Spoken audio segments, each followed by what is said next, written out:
पाकनामे से आज हम पढ़ेंगे लूका की अंजील 15 बाब पहली आयत से। खोई हुई भेड़। सब में सुन लेने वाले और गुनाहगार उसके पास आते थे ताकि उसकी बातें सुने।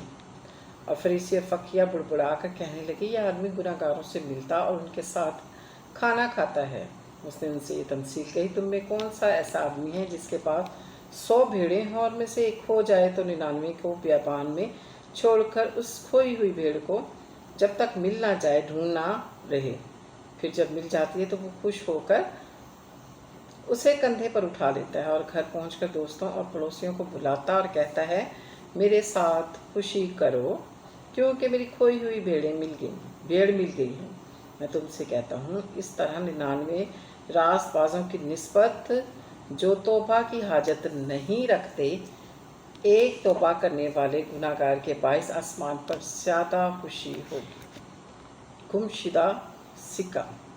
यह कौन ऐसी औरत है जिसके पास 10 दरहम हों और एक खो जाए तो वो चिराग जलाकर घर में झाड़ू ना दे और जब तक ना मिल जाए कोशिश से ढूंढती रहे और जब मिल जाए तो अपने दोस्तों पड़ोसियों को बुलाकर ना कहे कि मेरे साथ खुशी करो क्योंकि मेरा खोया हुआ धर्म मिल गया है। मैं तुमसे कहता हूँ, इसी तरह एक तौबा करने वाले गुनाहगार के बाइस खुदा के फरिश्तों के सामने खुशी होती है। खोया हुआ बेटा। फिर उसने कहा, किसी शख्स के 2 बेटे थे। उनमें से छोटे ने बाप से कहा, ए बाप, माल का जो हिस्सा मुझको पहुंचता है मुझे दे दे। उसने अपना मताह उन्हें बांट दिया और बहुत दिन ना गुजरे कि छोटा बेटा अपना सब कुछ जमा करके दूर दराज मुल्क को रवाना हुआ और वहाँ अपना माल बदचलनी में उड़ा दिया। और जब सब खर्च हो चुका तो उस मुल्क में सख्त काल पड़ा और वह मुताज होने लगा। फिर उसने मुल्क के एक बाशिंदे के हाथ जा पड़ा।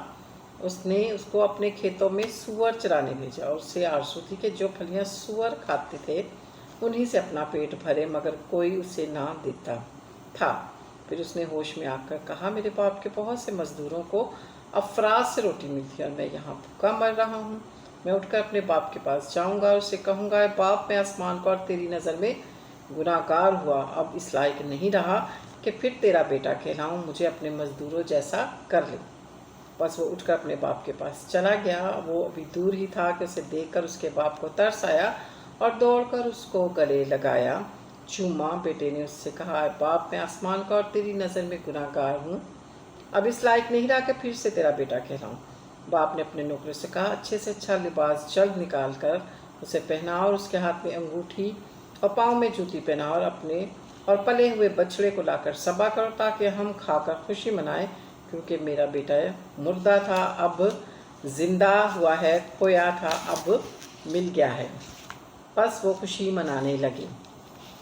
लेकिन उसका बड़ा बेटा खेत में था। जब वो आकर घर के नज़दीक पहुंचा तो गाने बजाने और नाचने की आवाज़ सुनी और एक नौकर को बुलाकर दरियाफ्त करने लगा कि ये क्या हो रहा है।